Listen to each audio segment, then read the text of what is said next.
पहले तो आप पत्रकार हैं तो ये बात आपने ठीक उठाई कि इसकी फंडिंग कहाँ से हो रही है। मैं इसका जवाब हर मीटिंग में दे रहा हूँ।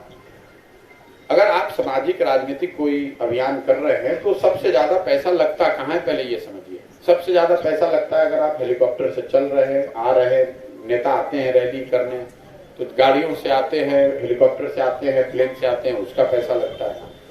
नेता जो मंच बनाते हैं, मैदान बुक करते हैं, बड़े बड़े मंच जो बनाए जाते हैं उसमें पैसा लगता है। रैलियों को लेकर, मीटिंग्स को लेकर जो विज्ञापन होता है उसमें पैसा लगता है। और चौथा सबसे बड़ा पैसा लगता है लोगों को बसों में भर के लाने में। बस में, गाड़ी में, ट्रैक्टर में आप लोगों को भर कर ले आते हैं। अगर आप ध्यान से देखेंगे तो इस पूरे अभियान में मैं ये चारों काम नहीं कर रहा हूँ। मेरा हेलीकॉप्टर का तो कोई खर्चा है नहीं, मैं तो पैदल चल रहा हूँ। मैं कोई मंच बनाता नहीं हूँ क्योंकि मैं तो रोड के किनारे खड़ा होकर 50-100 लोगों से बात कर रहा हूँ। मैं कोई विज्ञापन कर नहीं रहा हूँ कि कहाँ पर क्या रैली, आपने कहीं कोई विज्ञापन नहीं देखा होगा।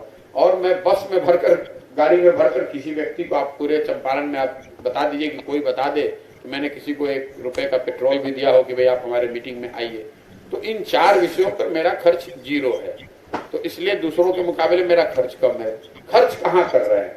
खर्च इस व्यवस्था को बनाने में किया हुआ है कि पदयात्रा को सुचारू तरीके से चलाया जा सके। और ये खर्च जो है ये उन लोगों से आ रहा है जिनको मैंने पिछले 10 साल में राजनीतिक तौर पर मदद करी है। मैंने ये बताया है कि पैसा सरस्वती से आ रहा है। मैं कोई MP हूँ नहीं, विधायक हूँ नहीं, मंत्री हूँ नहीं, अफसर हूँ नहीं, ठेकेदार हूँ नहीं। बिहार में कोई आदमी कह नहीं सकता है कि मैंने उससे 1 रुपया भी लिया है। तो पिछले 10 साल में कम से कम 11 चुनाव हमने लड़ाए, उसमें 10 हम लोग चुनाव जीते हुए हैं। 6 राज्यों में मुख्यमंत्री अभी वो हैं जिनके मुख्यमंत्री बनने में हमने कंधा लगाया है। उनसे कभी किसी से पैसा नहीं लिया। आप चाहे मीडिया में कुछ भी लिखते रहे। अब मांग रहे हैं, अब उनसे मदद ले रहे हैं, उनसे कह रहे हैं कि भाई बिहार में हम एक प्रयास कर रहे हैं, आप हमारी मदद कीजिए।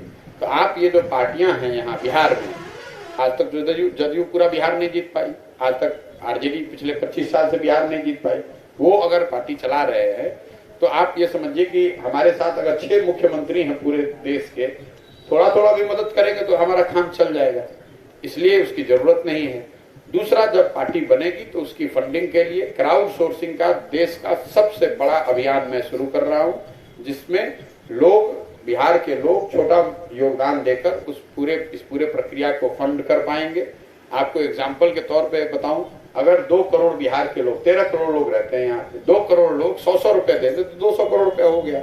जरूरत इस बात की है क्योंकि यहाँ पर कोई ऐसा टेक्नोलॉजिकल प्लेटफॉर्म नहीं है कि आप 100 रुपया ईमानदारी से बैंक में डाल पाए किसी पार्टी के। वो व्यवस्था में खड़ा कर रहा हूँ। जब पार्टी बनेगी उससे बहुत पहले इस अभियान को शुरू करेंगे। आप देखेंगे कि लोगों के 100 रुपए 200 रुपए योगदान से ही बहुत बड़ा फंड इकट्ठा किया जाएगा, जिसकी मदद से ये पूरी व्यवस्था को आगे चलाया। इस पदयात्रा के रूहे रवां, मीरे कारवां और युवा शक्ति के प्रतीक बिहार का वह उगता हुआ आफताब जिसका नाम प्रशांत किशोर के रूप में हम जानते हैं। हम बार बार इनके सामने बोलने से पहले इकबाल का वो शेर मुझे याद आता है कि किसी चिराग का अपना मकान नहीं होता, वह जहां भी जाएगा रोशनी फैलाएगा। यह व्यक्ति 2 अक्टूबर 2022 को गांधी की कर्मभूमि विद्यालय में आए और एक दृढ़ संकल्प के साथ, एक अज़्म, मजबूत इरादे के साथ ये संकल्प किया कि बिहार की व्यवस्था को जब तक हम बदलेंगे नहीं तब तक बिहार का भला नहीं हो सकता है।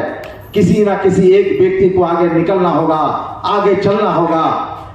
तो मैं आपको बताना चाहता हूं कि 2 अक्टूबर 2022 को जब यह अज़ीमुल मर्तबा शख्सियत दृढ़ संकल्प के साथ, मजबूत इरादे के साथ निकला तो चंपारण पूर्ण रूप से इस्तकबाल करने के लिए खड़ा हो गया। और चंपारण ने यह साबित किया कि गांधी की यह कर्म भूमि, वाल्मीकि का यह तपोभूमि जो आवाज देता है ईमानदारी के साथ, दयानतदारी के साथ, उसके साथ चंपारण के लोग खड़े हो जाते हैं। और ये लोगों ने कर दिखाया। आज ये चंपारण से पूर्वी चंपारण के लिए रवाना हो रहे हैं। मैं बहुत ही अदब और एहतराम के साथ आपसे गुजारिश करना चाहते हैं कि जो जिम्मेदारी इन्होंने मुझे दी है, आपको दी है, जिस चिराग को जलाया है, इस चिराग को हमें जलने देना है और जलाने के लिए उसमें तेल और पानी की व्यवस्था करना होगा। तभी यह आंदोलन और यह क्रांति जो यहां से स्टार्ट हुआ है, वह क्रांति अपने अंतिम मंजिल तक पहुंचेगी। जब जब भी क्रांतियां होती हैं, इनकलाब पैदा होते हैं, उस वक्त कोई ना कोई सूफी संत व्यक्ति आता है और उसका नेतृत्व करता है। तो मैं दावे के साथ कहता हूं, दावे के साथ कह सकता हूं कि 1974 में अगर जयप्रकाश बाबू आए, 1917 में मोहनदास करमचंद गांधी आए, तो 2022 में उसके प्रतिरूप के रूप में एक युवा शक्ति, एक बागेदहर आदमी और मजबूत इरादे के आदमी जिसका नाम प्रशांत किशोर है, वो पहुंचे हैं चंपारण में और इस क्रांति का बिगुल उन्होंने फूंका है। जब जब क्रांति होती है तो नया व्यवस्था बदलता है। आपने देखा होगा 1974 में क्रांति जब हुआ तो लिखा है जेपी ने कि मैं 78 वर्ष का आयु का था, लेकिन लोगों का जब समर्थन मिला तो मैं 20 साल का युवा बन गया था। और 1977 के आम चुनाव में रायबरेली कंस्टिट्यूएंसी से मजबूत प्रधानमंत्री श्रीमती इंदिरा गांधी को एक कमजोर से कमजोर आदमी जयनारायण जी जाते हैं और 2,77,000 वोट से चुनाव हरा देते हैं। यह व्यवस्था परिवर्तन का प्रतीक है। और एक गाना चलता है कि झुमका गिरा रे बरेली के बाजार में।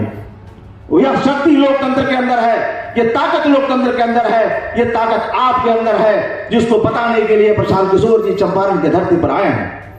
भारत का संविधान निर्माता डॉक्टर अंबेडकर ने भारत का संविधान का निर्माण किया था 2 वर्ष 11 महीना 18 दिन में। तो यह शक्ति, यह ताकत भारत के संविधान द्वारा प्रदत्त है आपको कि झोंपड़ी में रहने वाला एक गरीब का बेटा हो, महल में रहने वाला एक राजा हो, दोनों को समान अधिकार मिला है। और आप जब बटन दबाते हैं तो आपको सोच कर जगाना हो, दबाना होगा कि बिहार का भला कौन कर सकता है, बिहार की तरक्की कौन कर सकता है, हमारे रास्ते को प्रकाशमय कौन कर सकता है। ये ताकत गांधी ने, नेहरू ने, सरदार वल्लभ भाई पटेल ने, मौलाना आजाद ने भारत के संविधान के माध्यम से भारतवासियों को दिया। मैं बताना चाहता हूं आपको कि अब आंदोलन ये स्टार्ट हो चुका है, यह स्टार्ट हो चुका है, आगाज हो चुका है। अभी आगाज ऐसा है तो इसका इंतहा कैसे होगा आप इसका तस्वुर कर सकते हैं। लेकिन एक दावे के साथ बात कहना चाहता हूं कि प्रशांत किशोर वह शख्सियत है, वह व्यक्तित्व का मालिक है, उसकी पर्सनालिटी इतना अजीम है, इतना बड़ा है कि वह हवा में गर्दिश नहीं करने वाला व्यक्ति नहीं है, रोडों पर सिर्फ चल नहीं रहा है, उसके सामने एक बिहार का गुर्बत में जीने वाले लोगों का तस्वीर उसके आंखों में नाच रहा है। जो गरीब झोपड़ियों में चटाई के ऊपर बैठे हुए हैं बरसात में, उसका सपना वो देख रहा है कि बिहार झोपड़ियों का बिहार है, बिहार खेतों का बिहार है, बिहार खलिहानों का बिहार है। जब तक खेतों में रहने वाले, खलिहानों में रहने वाले, झोपड़ी में रहने वाले लोगों को हम खुशी नहीं दे सकते हैं, तब तक बिहार प्रगति के पथ पर अग्रसर नहीं हो सकता। इस जाति के जहर से बाहर निकलिए, कोई अगड़ा पिछड़ा नहीं है। जो गरीब है, जो भाई पीछे छूट गया है, उसको हाथ पकड़कर आगे बढ़ाने की हर उस व्यक्ति की जिम्मेवारी है जो आगे निकल गया है। चाहे जाति से निकल जाए, शिक्षा से निकल जाए, जमीन से निकल जाए, पूंजी से निकल जाए, अगर हम आगे बढ़ गए हैं, हमनी के संस्कार रहल बा। ज्वाइंट फैमिली में एक आदमी पढ़ लिया तो अपने सब भाई को पढ़ाता है। तो बिहार में जो हम लोग पढ़ लिख गए हैं, हम लोग को अगर भगवान ने कुछ शक्ति दे दी है, साधन दे दिया है, तो आपकी हमारी जिम्मेवारी है कि अगर कोई भाई पीछे छूट गया है तो जाति धर्म से ऊपर उठकर उसका हाथ पकड़ के हम लोग आगे बढ़ाएं। ये दिल बड़ा करके ये भावना खड़ा कीजिए। आपस में उलझिए मत, आपस में उलझिए मत। अगर बिहार बढ़ेगा तो सब बढ़ेंगे, सबके लिए जगह है। ये जो अभी 40 साल से चल रहा है, 50 साल से, जब कुछ है ही नहीं, रोवा देखले हो कब संयुक्त परिवार में जब आपकी तरक्की रुक जाती है तो परिवार टूट जाते हैं। खेत जब तक आप खरीद रहे हैं तब तक संयुक्त परिवार बना हुआ है। खेत खरीदना बंद हो जाएगा तो उसी खेत के बंटवारे के लिए लड़ाई होती है। बिहार में इतना सबको गरीब बना दिया कि जो है उसी को लूटने के लिए सब एक दूसरे से लड़ रहा है, जाति के आधार पर, धर्म के आधार पर। इससे बाहर निकलिए और पूरा ये विश्वास रखिए कि हम लोग बिहार में इतनी नौकरी पैदा कर देंगे कि आरक्षण वाले को भी मिले और गैर आरक्षण वाले को भी मिले, दोनों के लिए नौकरी होना चाहिए। जब नौकरी ये नहीं है तो जो आरक्षण वाला है बेचारा उसको भी नहीं मिल रहा है, और जिसको आरक्षण नहीं है वो भी भाग रहा है। तो आप पहले जड़ को मजबूत कीजिए। अगर बिहार में नौकरी होगी तभी ना किसी को फायदा होगा। अभी तो नौकरी नहीं है, और नहीं है तो जो 2 गो 4 गो है उसी में आपस में लड़ा दिया और कहता है हमको वोट दे दीजिए तो हम आपको नौकरी दे देंगे, फिर आप उसका बंधुआ मजदूर बन के उसी को वोट दिए जा रहे हैं। वो स्थिति बदलनी चाहिए। बड़ा केक बनेगा तो सबका हिस्सा बड़ा होगा। और जो लोग भी आगे हैं, मैं आपसे हाथ जोड़कर विनती कर रहा हूं, ये आपकी जिम्मेवारी है कि जो आपसे पीछे छूट गया, अगर जन सुराज में रहना है, जन सुराज के आप नायक हैं, तो आप अपने साथ जो पीछे छूट गए लोग हैं उनको साथ में लेकर चलने का जज्बा पैदा कीजिए। हिंदू मुसलमान अगड़ा पिछड़ा के लड़ाई से बाहर निकलिए। इसी सोच ने हम लोग को इस गुर्बत, इस बदहाली में डाला है। जब तक इससे हम लोग बाहर नहीं निकलेंगे तब तक बिहार का भला नहीं हो सकता है। मैं बहुत अपने अनुभव के आधार पर बता रहा हूं।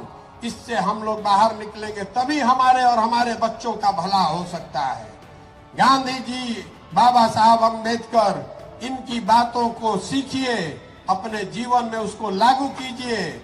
इस विकल्प, इस प्लेटफॉर्म का इस्तेमाल कीजिए। जो आप में क्षमता है तो आप आगे बढ़िए, बिहार को बढ़ाइए, समाज को बढ़ाइए, अपना भला कीजिए और इस राज्य को अगले 10 साल में देश के सबसे 10 अग्रणी राज्यों में शामिल करने का संकल्प लेकर जाइए।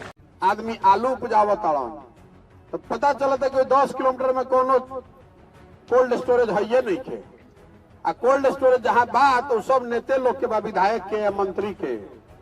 रउआ आलू उपजई नहीं तो रउआ मिलल 3 रुपया, आ कोल्ड स्टोरेज वाला लेता 5 रुपया। तो हर पंचायत में जहाँ लोग सब्जी उगा रहा बा, अगर शीतगृह के कोल्ड स्टोरेज के व्यवस्था हो जाए तो रउआ समझी रउआ कितना फायदा हो जाए। तो यह किसान बतौलन कि भैया हमने के सब्जी बहुत उगावत नहीं जा, हल्दी का पूरा एरिया है मझौलिया सुगौली, खाली रवा मंडी के व्यवस्था अगर करा दी आ शीत गृह हो जाओ तो हमने के कोई से टक्कर ले सकीला जा, इतना हमने के उपजावत नहीं जाएगा। हर पंचायत में बिहार की संभावना बा, कुछ न कुछ कही जा सकेला। तो पदयात्रा का पहला उद्देश्य है कि हर पंचायत का 10 साल का विकास का एक योजना बनाया जाए, ताकि जब पदयात्रा खत्म होके तो के जारी करो।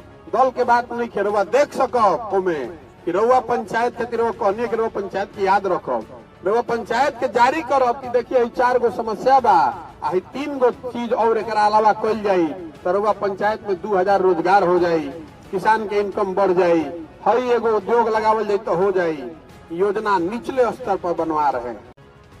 पश्चिम चंपारण में हम लोग के 50 दिन का जो अनुभव रहा, जो समझ में आई बात जो लोगों ने बताया, करीब 1,25,000 लोग ऐसे हैं जिनको अलग अलग सरकारों ने पिछले 30 साल में जमीन का पट्टा दिया है।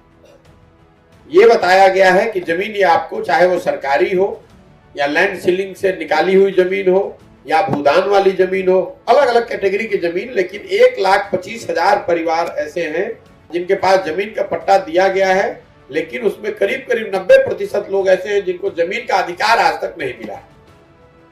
तो ये भी एक पश्चिम चंपारण को लेकर बिल्कुल यूनिक समस्या है कि इतने बड़े पैमाने पर जमीन का अधिग्रहण या जमीनों को चिन्हित किया गया, सो कॉल्ड गरीब या भूमिहीन लोगों को उसका पट्टा, उसका कागज दिया गया, लेकिन प्रशासन की लापरवाही या मिली भगत की वजह से जमीन जिनको पट्टे दिए गए वो आज तक उनको जमीन का अधिकार नहीं मिला है। ये एक बड़ी समस्या समझ में आई। पदयात्रा के दौरान जो चीजें अनुभव हुई उसमें सबसे बड़ी बात जो निकल कर आई कि पलायन की समस्या के बारे में तो हम लोग हमेशा से जानते रहे हैं कि बिहार से बहुत बड़ी संख्या में लोग बाहर जाते हैं काम करने, लेकिन पदयात्रा के दौरान जब मैं गाँव से गुजर रहा हूँ तो मुझे जो अनुभव हो रहा है वो बिल्कुल एक अलग तस्वीर दिखाता है। ज़्यादातर गांव में जब हम लोग गुजरते हैं तो महिलाएं मिलती हैं, छोटे बच्चे मिलते हैं, बूढ़े बुजुर्ग मिलते हैं, लेकिन काम करने वाले उम्र में बहुत कम बच्चे रह गए हैं गाँव में, खासकर जो थरवट का पूरा एरिया है। और पूछने पे ये पता चलता है कि करीब करीब 70% से ज़्यादा लोग रोजगार की तलाश में बाहर चले गए हैं। तो ये पलायन की समस्या की विकरालता को एक तरह से दर्शाता है। दूसरी बात जो हम लोगों ने रास्ते में अनुभव किया, शिक्षा व्यवस्था बिहार में ध्वस्त है। ये तो हम लोग बात करते रहे हैं, लोग बताते हैं, चर्चा करते हैं, लेकिन इस पूरे 200 किलोमीटर में उस चीज़ को भी देखने का मुझे फर्स्ट हैंड अनुभव हुआ। शायद ही कोई 2 या 3 स्कूल अभी तक मुझे मिला है 21 दिन में, जिसमें स्कूल की जो बेसिक चीज़ें हैं, बिल्डिंग, टीचर और छात्र, वो तीनों हों। ज़्यादातर जगहों पर जहाँ बिल्डिंग है वहाँ टीचर नहीं है, जहाँ टीचर हैं वहाँ बिल्डिंग नहीं है, और जहाँ दोनों है कुछ ऐसे भी जगह मिले जहाँ बिल्डिंग टीचर होने के बावजूद छात्र नहीं है। स्कूल को लेकर जो एक उदासीनता और एक गुस्सा मुझे हर जगह लोगों में दिखा। तीसरी बात जो यूनिक मुझे या नई समझ में आ रही है गाँव में जाने के बाद, ग्रामीण सड़कों की जो स्थिति है, क्योंकि बिहार में 2 चीज़ों को लेकर लोग हमेशा पिछले कुछ सालों में एक ऐसा इंप्रेशन बना है कि सड़कों की स्थिति में सुधार हुआ है और बिजली आ गई है। इन 2 विषयों पर जो हम लोग ग्राउंड पर देख रहे हैं, जो अनुभव कर पाए कि ग्रामीण सड़कों की हालत करीब करीब वही है जो जंगल राज लालू जी के राज में थी। जैसे ही आप स्टेट और नेशनल हाईवे को छोड़ते हैं और गाँव में आते हैं तो सड़कों की हालत बहुत बदहाल है। और मैं इसका पूरा वीडियो भी रिलीज करने वाला हूँ। 20-21 दिन में जहाँ जहाँ हम लोग चले हैं, कोई भी ऐसा दिन मुझे अभी तक नहीं मिला है जिसमें 12, 15, 20 किलोमीटर जब हम लोग पैदल चलते हैं, कोई भी दिन ऐसा नहीं मिला जिसमें आधी सड़क भी ठीक हो, चलने लायक हो। गाड़ियों की तो बात छोड़ दी, मोटरेबल रोड्स तो गाँव में है ही नहीं। बिजली को लेकर जो है कि बिजली हर जगह पहुँच गई है, उसमें जरूर सच्चाई है, नीचे बिजली तो हर जगह दिख रही है, लेकिन उसके साथ जो लोग बहुत बड़ी समस्या एक बता रहे हैं वो है बिजली बिल की। इन्फ्लेटेड बिजली बिल एक बहुत बड़ी समस्या बिहार में बनकर उभरने वाली है, क्योंकि गाँव में मैं जहाँ पर भी गया, लोगों ने बताया कि 6,000 से 60,000, 70,000 तक लोगों के बिल आए हैं। ज़्यादातर लोगों का ऐसा मानना है कि ये बिल गलत है। 3, 4, 5 बल्ब फैन चलाने वाले लोगों को भी 6,000, 8,000 का बिल आ रहा है। उसकी वजह से मुझे ऐसे भी घर मिले जहां एक गांव में 40-40, 50-50 घरों के बिजली काट दिए गए हैं। कुछ ऐसे भी घर मिले जहां लोग अपना घर छोड़कर भाग गए हैं। तो ये बिजली और सड़क को लेकर 2 बातें मैं साझा करना चाहता था। एक और बात जो बिल्कुल ही कागज पर दिख रही है वो है शौचालय के। जब आप पैदल निकलते हैं तो आपके पास, अभी तक जितने भी गाँव से मैं निकला हूँ, शायद ही कोई ऐसा गांव है जहां पर आप बिना गमछा नाक पर बांधे हुए निकल सकते हैं। खुले में शौच की जो स्थिति है बिहार में करीब करीब वही है जो पहले 10, 15, 20 साल पहले हुआ करती थी। पूछने पर ग्रामीणों ने, स्थानीय लोगों ने जो बताया वो ये कि यहाँ शौचालय बनाए ही नहीं गए हैं। ज़्यादातर केसेस में 2,000 से 6,000 रुपये भ्रष्टाचार के तहत आप कह लीजिए अधिकारियों को या जो लोग भी उसमें मिली भगत जिनकी रही है उनको वो पैसा दे दिया गया और उसके बदले में बेनिफिशियरी को 12,000 रुपये दे दिया गया। तो नेट पेपर पर ही पैसा ट्रांसफर हुआ। कुछ करीब 20 से 50% पैसा अधिकारियों के पास रह गया और बाकी पैसा जिन्होंने अपने नाम पर टॉयलेट के लिए पैसा लिया उनके पास वो पहुंचा, लेकिन वो किसी के पास टॉयलेट ज्यादातर लोगों ने बनाया नहीं। इसलिए खुले के शौच की अगर उसकी आज जांच हो जाए तो 90% गाँव में, आप लोग तो खुद पत्रकार हैं, देखते होंगे, 90% ODF, सो कॉल्ड ODF गाँव बिल्कुल ही वहां पर खुले में शौच हो रहा है। नल जल की स्कीम से तो आप लोग वाकिफ हैं। अभी तक मुझे लग रहा है कि 1 या 2 गांव मुझे ऐसा मिला है जहां पर नल जल की योजना चल रही है। बाकी जगहों पर या तो टंकी टूट गया है या जो उसका पूरा स्टैंड है वो टूट गया या चालू नहीं हुआ, मोटर खराब है, पाइप खराब है। अस्पताल की तो बात ही करना बेकार है, क्योंकि जिस तरह के इलाके में मैं घूम रहा हूँ, इन इलाकों में ज़्यादातर जगह अस्पताल नहीं है। लोग ब्लॉक हेडक्वार्टर्स वगैरह की चर्चा करते हैं, लोग ये बताते हैं कि कहाँ वो जाते हैं जब वो बीमार पड़ते हैं। तो लेकिन जो सब सेंटर का कॉन्सेप्ट है, जो पंचायत के स्तर पर होना चाहिए, वो कहीं पर मुझे अभी तक नहीं दिखा है। इसके अलावा जो किसानों की समस्या है वो हर जगह लोगों ने बताई।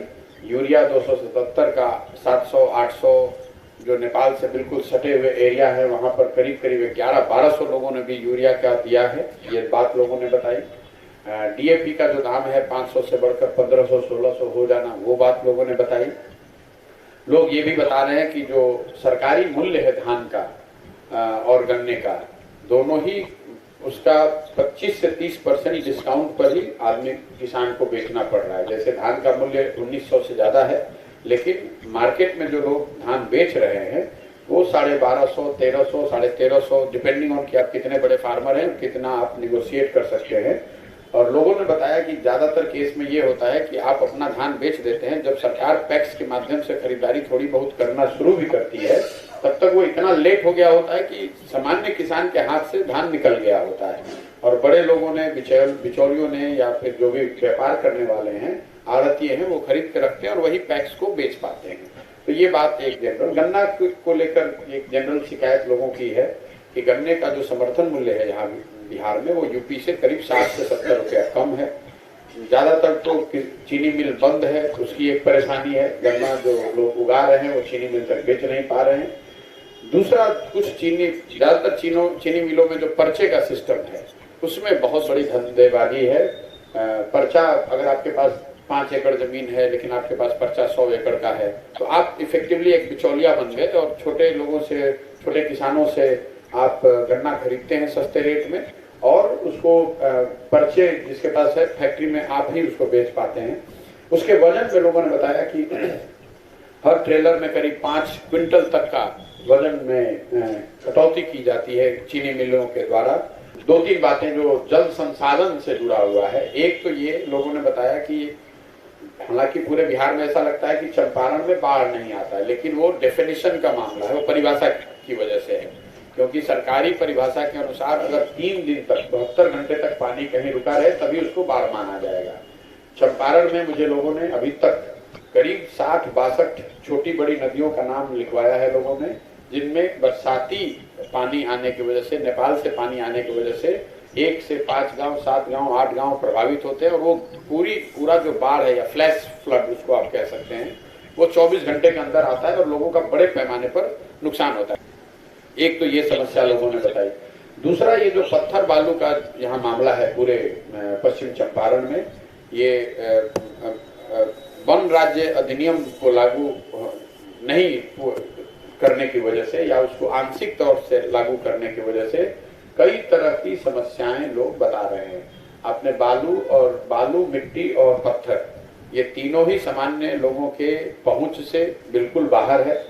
तो लोगों को उससे एक तो बहुत बड़े पैमाने पर रोजगार की हानि हुई, आर्थिक व्यवस्था को धक्का लगा। दूसरा, बालू वगैरह इतना महंगा हो गया है, आपको मिल ही नहीं रहा है कि इंदिरा आवास योजना में जैसे लोगों ने बताया कि 1,40,000 तो इंदिरा आवास योजना में पैसा मिलता है, उसमें 25 से 30,000 रुपया कमीशन पीसी लग जाता है। लेकिन जो 1 लाख रुपया मिलता भी है, 1,05,000 रुपया मिल भी रहा है, उसमें भी अगर सिर्फ बालू की ही कीमत आप जोड़ लें तो 60,000 के आसपास का बालू हो जाता है। इसलिए ज्यादातर प्राइम मिनिस्टर रोजगार आवास योजना के जो बेनिफिशियरी हैं, ज्यादातर लोगों को तो मिला ही नहीं है। जिनको मिला भी है उन्होंने घर नहीं बनाया है, क्योंकि वो बना ही नहीं सकते हैं। 1,40,000 में 30,000 घूस दे दिया और 1,05,000, 1,10,000 जो बचा उसमें बालू अकेले की कीमत 60,000 हो गई है। तो लोग वो पैसा लेकर अन्य जगहों पर खर्च कर रहे हैं। आवास बनाने वाले लोग मुझे बहुत कम मिले। तो एक बहुत बड़ी समस्या ये बालू की जो है, और जंगल और लोगों के बीच एक सामंजस्य बैठे और उनको साथ में रहने के लिए प्रेरित किया जाए, सिखाया समझाया जाए, उस चीज पर कोई काम नहीं हुआ है। और उसको ऐसा लग रहा है कि पुलिस या फोर्स से उसको इम्प्लीमेंट करने की कोशिश की जा रही है, जिसका समाज को बहुत बड़ा नुकसान है और जंगल की जो रिसोर्स है उसको भी बहुत बड़ा नुकसान है।